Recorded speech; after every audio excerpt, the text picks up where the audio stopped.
Good morning.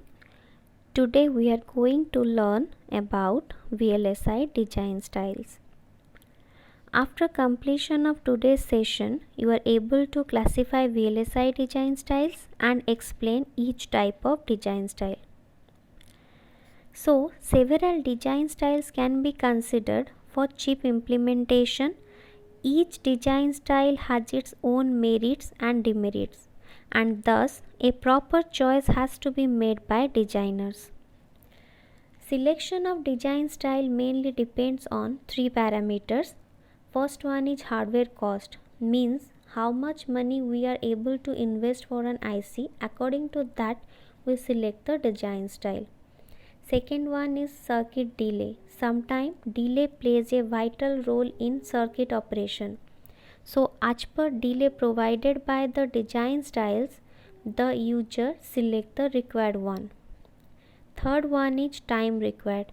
As per time requirement, we select the design style, means we consider its turnaround time.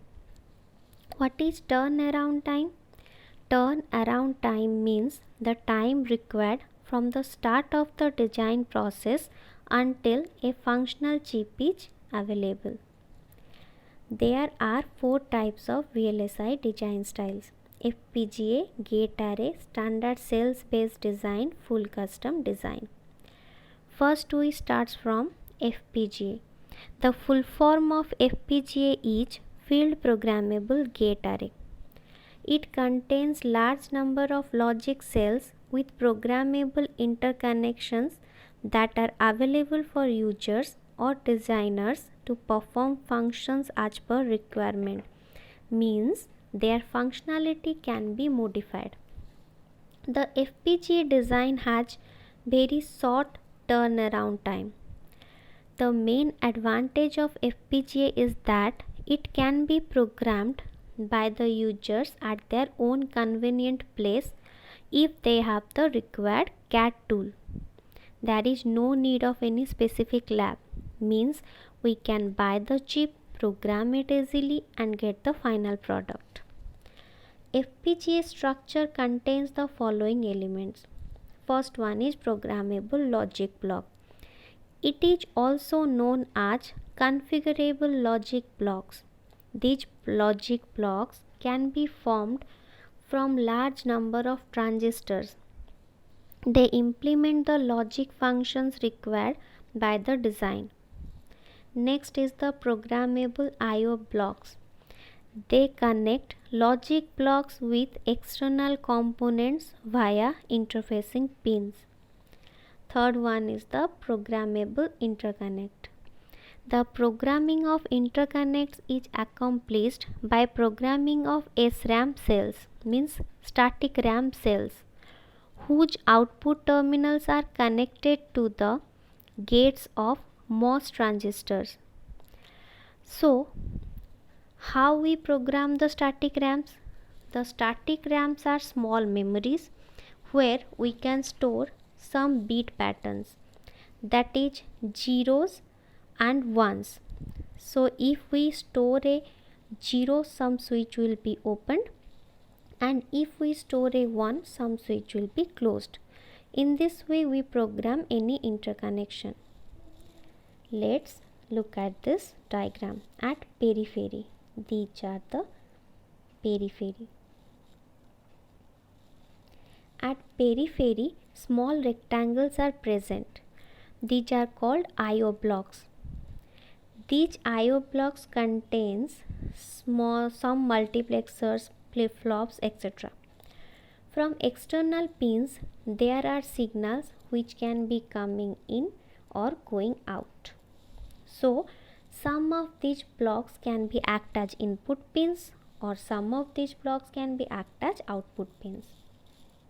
Next, see these rectangular blocks. These are called configurable logic blocks.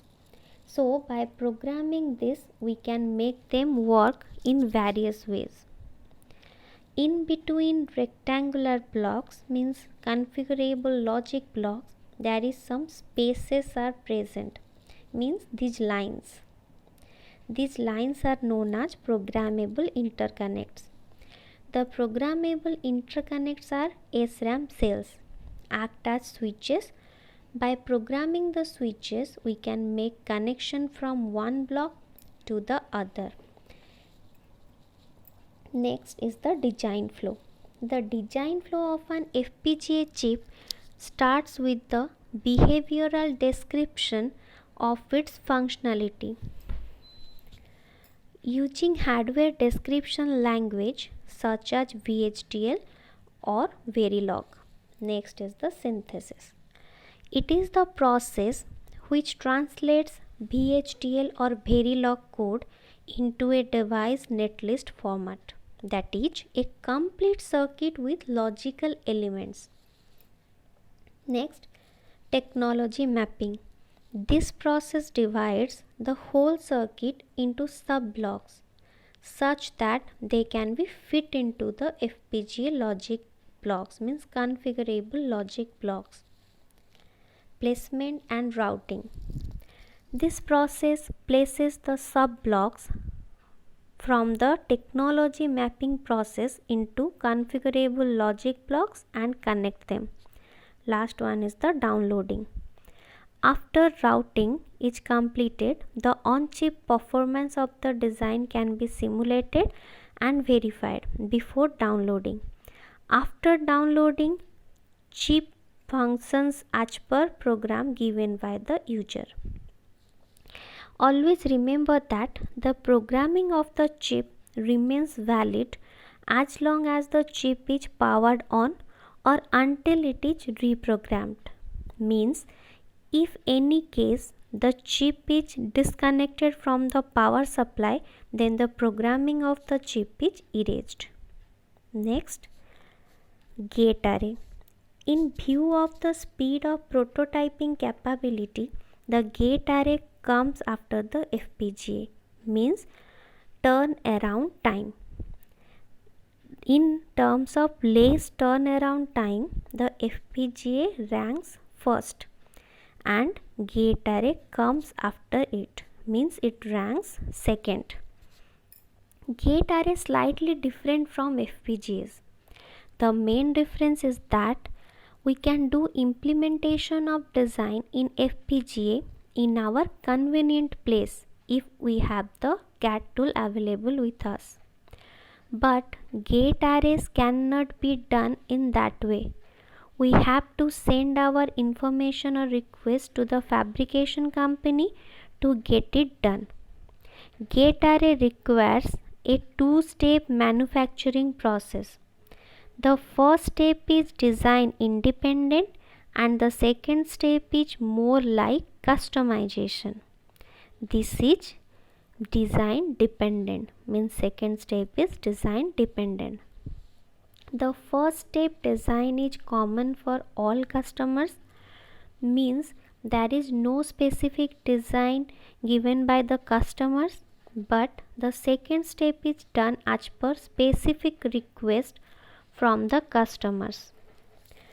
So, the first step, which is based on generic mask, results in an array of uncommitted transistors on each GA chip, means gate array chip. The first phase is called generic mask, means we use a set of masks during fabrication using which we create large number of transistors on the chip, but the transistors are not interconnected, means uncommitted transistor. They means there is no connection among the transistors present on the chip.